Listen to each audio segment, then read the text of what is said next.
akkam jirtu. Addaan ba'uun gaa'ila keessatti yeroo ulfaataadha. Shakkii, gaafii, miira garaagaraatiin kan guutamedha. Yeroon addaan ba'iinsaa niitiif dhiirsa jidduutti. Garuu dhugaan jiru kunooti. Niitiif dhiirsi tokko yookaan ammoo gaa'ila keessatti addaan bahan wal hiikan jechuuni jaalal sun bade jechuu miti. Maarree viidiyoo har'aa keessatti kan laallu mallattoolee hin dogongorre kana erga addaan baataniin booda abbaan manaa kee duraanii si jaalachuu saaxilu. Mallattoo hin dogongorre sun laallaa. Garuu mallattoo kan yeroo laallu wanni irratti xiyyeeffachuu qabnu yeroo kanatti. Yeroo mallattoo kan laallu yeroo kanatti gochi jecha caala. Hiikka qabaachuu isaa dogongoruu hin qabnu.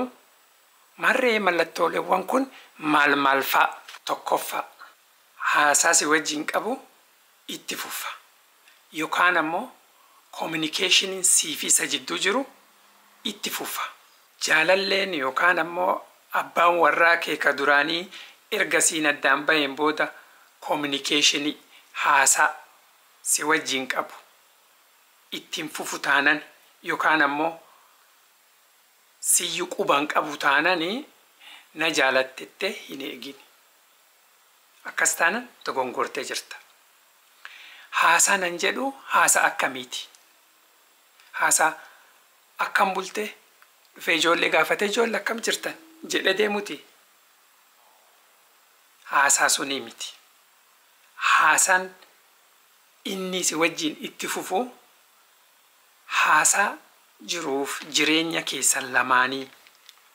Communicationii fedhii fuuldura jiraachuu keessanii. Communicationii jaalala siif qabu mul'isuu. Abbaan warraa kee duraanii communicationii check-up si godhu qabaannan. Communicationii si hordofuu. Haasaa si hordofuu. Si to'achuu. Akkam jirta? Akkam bulte? Jiruun maal fakkaata jedhee si hordofuu qabaannan ati mallattoo jalqabaa akeekkachiisa jalqabaa harkaa qabdaa jechuudha.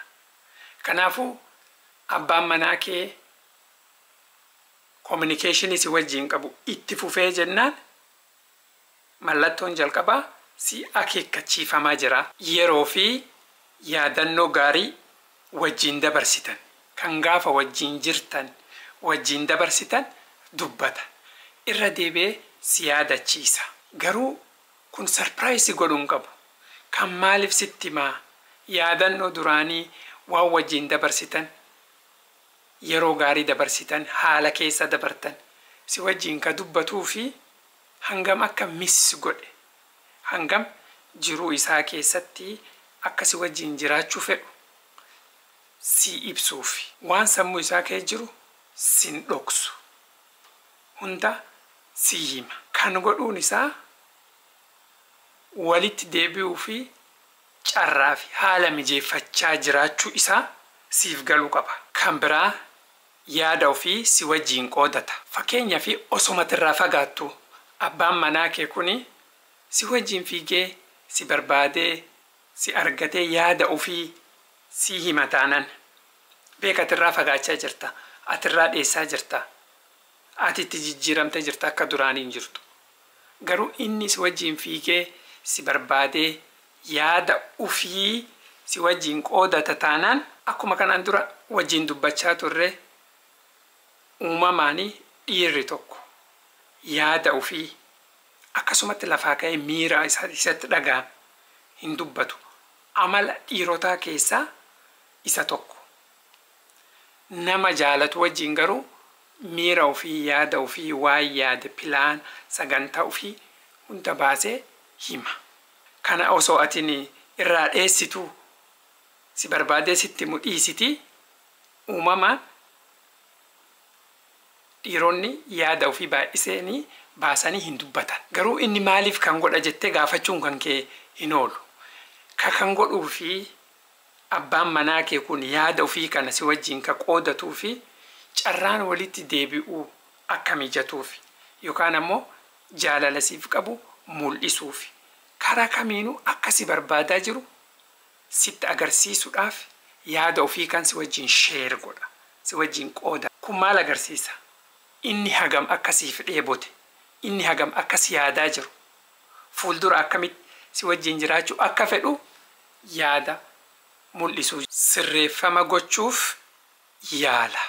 Sirreeffama gochuun isaa kuni eenyutti gargar bahiinsa fidee bultii teennata duraanii eenyutti diiga jedhee komii jalqabuufi miti. Dhugumaan si yaade taanaan addaan bahiinsi kun akkamitti dhufeen dhimma isaati miti. Abbaan manaa tokko dhugumaan si jaalata taanaan, dhugumaan si dhabe taanaan si argachuuf waa hunda godha malee yeroo sanitti yeroo ammaa sanitti akkamitti addaan baane eenyutti bultii kan diiga jedhee yaada of duuba deebii keessa hin deebi'u. Sirreeffama gochuuf yaada jechuun dhimmoota kanaan duras addaan bahiinsaaf sababa ta'an bultii kana diiguu keessatti shoora olaanaa taphatan furuuf uf qopheessa.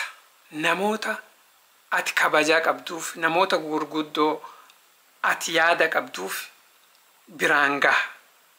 Bultiin keessan kun deebi'ee akka ijaaramu, akka sirreeffamu godhamu, akka walitti deebitan fi biraan gahee dubbii akka deebisee haarawaatti jaarsummaa ergachuullee danda'a. Namoonni inni qabatanii fidan kun yoo badiin isaa ka isaati jedhanitti murteessan sirreeffama godhuuf uf jijjiiruuf uf qopheessa. Badii isaa amanee fudhatee waa hunda jijjiiruuf waa hunda sirreessuuf deebi'ee si wajjin jiraachuuf dhiifama gaafatee waadaa hunda guutee si wajjin jiraachuuf uf qopheesse qophii. Kana jechuun si wajjin addaan bahee osoo jiru akkam akka si jaalatu hagamiin akka si jaalatu wanta mul'isan keessaa ilaalchi isaa hunda siif sirreessa. Erga addaan baatanii hagana turtanii yaada ofii jijjiiratee as dhaqee achi dhaqee waa hunda argeen booda yaadni inni sii qabu hundu yaada sirrii ta'a, yaada qajeelaa. Kan ammoo akkanumatti lafaa ka'ee yaada sirrii suni osuma addaan baatanii jirtanuu hin godhu. Abbaan manaa kee kan ka godhuufi jaalala siif qabu sitti mul'isuufi. Waan kanaan dura bultii keessatti yeroo wajjin jiraattan ati itti isa komachaa baate, ati itti si himachaa baate hunda sirreessee qajeelee osuma ijaan agartuu sitti mul'isa. Abbaan manaa kee ka duraanii kun waan duraan ati kadhachaa turte amma ufiin fedhee sii godha. Si jaalannaani beeke. Osoo waan tokkon kumatiin bakka ati barbaaddu hundatti sii argama. Waan agartee yaaddoo sitti ta'e, waan yaada keessan kan kee keessatti walitti dhufeenya keessan keessatti si jeeqaa ture sii furuufi, sii mirkaneessuufi, sitti agarsiisuufi, sitti mul'isuuf baay'ee tokko carraaqa. Waan sii godhu keessatti yeroo amma sitti as deebii kan waan sii godhu keessatti waan ati takkaa agartee haga wajjin jiraattanii hin beeyne sii godha, sii hojjata.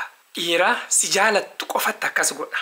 Dhiira si jaalachuu fi sitti deebi'uu fi fedhii qabu qofatti kan raawwata. Osoo ittiin deebiin duratti garuu yaanni isaa kun sirriidha moo sirrii miti? Maaliif akkas godhe jedhii sirritti itti xiinxalii itti yaadi. Osoo waan agartee gocha isaa kan hundaa fudhattee ittiin deebiin duratti murteessuun duratti baay'ee tokko itti xiinxaltee itti yaaddee keessa hubachuun dirqama keeti. Yoo atilleen ammoo yaaduma akka isaa akka qabdu taate dubbiin sun taatee jirti. Jaalalli keessan suni bakka duriitti deebi'uuf waan tokkollee irraa shakkii godhachuu hin qabdu.